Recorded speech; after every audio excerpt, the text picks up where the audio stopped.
হয় আজি আমি দেখিছোঁ যে আমি হিটলাৰৰ আমি দেখা নাছিলোঁ হিটলাৰ কেনেকুৱা চৰিত্ৰ মানুহ আছিলে আমি দেখাও নাছিলোঁ শুনাও নাছিলোঁ কিন্তু তেওঁৰ বিষয়ে আমি অধ্যয়ন কৰি আমি দেখিছোঁ আৰু আজি ৰিয়েল লাইফত হিটলাৰৰ দৰে শাসন কোনে চলাই আছে আমি প্ৰত্যেকটো অসমীয়াই আমি আজি তাৰিখত আমি অনুভৱ কৰিছোঁ ব্ৰিটিছ কেনেকুৱা শাসন কৰিছিলে আমাক ব্ৰিটিছে আমাক কেনেকৈ মাধমাৰ দিছিলে কেনেকৈ আমাৰ মানুহখিনিক অত্যাচাৰ কৰিছিলে আমি সেইটো শুনিছিলোঁ বা পঢ়িবলৈ পাইছিলোঁ কিন্তু বৰ্তমান সময়ছোৱাত আমি দেখিবলৈ পাইছোঁ যে ব্ৰিটিছে আমাক কেনেকৈ শাসন কৰিছিলে আমি সেইটো বৰ্তমান তাৰিখত আমি অনুভৱ কৰিব পাইছোঁ আজি প্ৰণৱ দলেক আদিত্য ৰাভা আৰু তেওঁৰ সতীৰ্থসকল যিধৰণে তেওঁলোকক এৰেষ্ট কৰিছে তেওঁলোকৰ অপৰাধনো কি তেওঁলোকে কি অপৰাধ কৰিছিলে সেই বিষয়ে ৰাইজক স্পষ্টভাৱে তেওঁলোকে অৱগত নকৰি তেওঁলোকে জবৰদস্তিকৈ ঘৰৰ পৰা তেওঁলোকক মানে অপহৰণ কৰাৰ দৰে তেওঁলোকে এৰেষ্ট যে কৰিছে মই ভাবোঁ যে এইটো গণতন্ত্ৰৰ প্ৰতি এইটো চৰম ভাবুকি আজি চাওক মুখ্যমন্ত্ৰী মহোদয়গৰাকীয়ে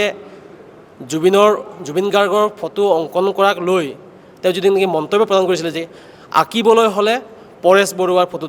অংকন কৰিব লাগে তেওঁৰ ওপৰত NSA কেতিয়া কেছ কৰিব তেওঁৰ ওপৰত সেই NSA ধাৰা কেতিয়া লগাব তেওঁক কেতিয়া এৰেষ্ট কৰিব এগৰাকী মুখ্যমন্ত্ৰী মহোদয়ে তেনেকুৱা ধৰণৰ মন্তব্য ৰাখিছে এটা নিষিদ্ধ সংগঠন আলফা আমি যদি আজি আলফাৰ কথা যদি আমি ক'বলৈ যাওঁ আলফাক সমৰ্থন কৰি আমি দুটামান কথা যদি আমি লিখিবলৈ যাওঁ আমাক আজিৰ ভিতৰত আজি এৰেষ্ট কৰিব তে সেই চৰকাৰ সেই প্ৰশাসনৰ এই আইনৰ গণ্ডিৰত সেই মুখ্যমন্ত্ৰী মহোদয়ক এৰেষ্ট কৰিবনে আমাৰ অসম আৰক্ষীলৈ এটা এই প্ৰশ্ন গতিকে আইন সকলোৰে বাবে সমান হয় তো আমি মানুহ হিচাপে সেই মুখ্যমন্ত্ৰীগৰাকী বাবে যি আইন আমাৰ বাবে সেই একেটা আইন আজি প্ৰণৱ দৰে যি মিছা অভিযোগত তেওঁ যদি গ্ৰেপ্তাৰ কৰা হৈছে আমি অসমীয়া হিচাপে অসমবাসী হিচাপে আমি লাজ পাইছোঁ আমাৰ বেয়া লাগিছে যিহেতু এই গভৰ্ণমেণ্টখনৰ প্ৰতিশ্ৰুতি কি আছিলে জাতি মাটি আৰু ভেটি ৰখাৰ যিটো শ্লোগানেৰে তেওঁলোকে গভৰ্ণমেণ্ট ফৰ্ম কৰিছে তেওঁলোকে সেই শ্লোগানটো তেওঁলোকে সঁচা অৰ্থত ৰিয়েল লাইফত তেওঁলোকে এই যত্ন কৰিবলৈ চেষ্টা কৰক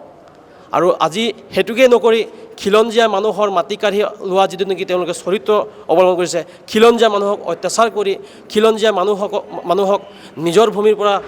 উচ্ছেদ কৰি এই ভূমিবোৰ তেওঁলোকে বহিৰাগত বণিক গোষ্ঠীক তেওঁলোকে গোটাবলৈ যিটো অপচেষ্টা চলাই আছে এইখন গভৰ্ণমেণ্টক আজি অসমৰ খিলঞ্জীয়া জাতি জনগোষ্ঠী আমি আজি ঐক্যবদ্ধভাৱে আমি সংগ্ৰাম কৰিব আমি প্ৰস্তুত হৈছোঁ আৰু আমাৰ স্পষ্ট কথা সদতীয় ছাত্ৰ সন্থা লগতে আমাৰ অসমৰ জনগোষ্ঠীয় সংগঠনসমূহৰ যিটো সমন্বয়ৰক্ষী আমাৰ যিটো মঞ্চ আছে আমাৰ এই মঞ্চৰ ফালৰ পৰা আমি স্পষ্টভাৱে আমি এইখন চৰকাৰক ক'ব বিচাৰিছোঁ যে অতি শীঘ্ৰেই যদি এই প্ৰণৱ দলে আৰু আদিত্য চন্দ্ৰ ৰাভাৰ লগতে সহযোগী এই আন্দোলনকাৰীসকল যদি তেওঁলোকে মুকলি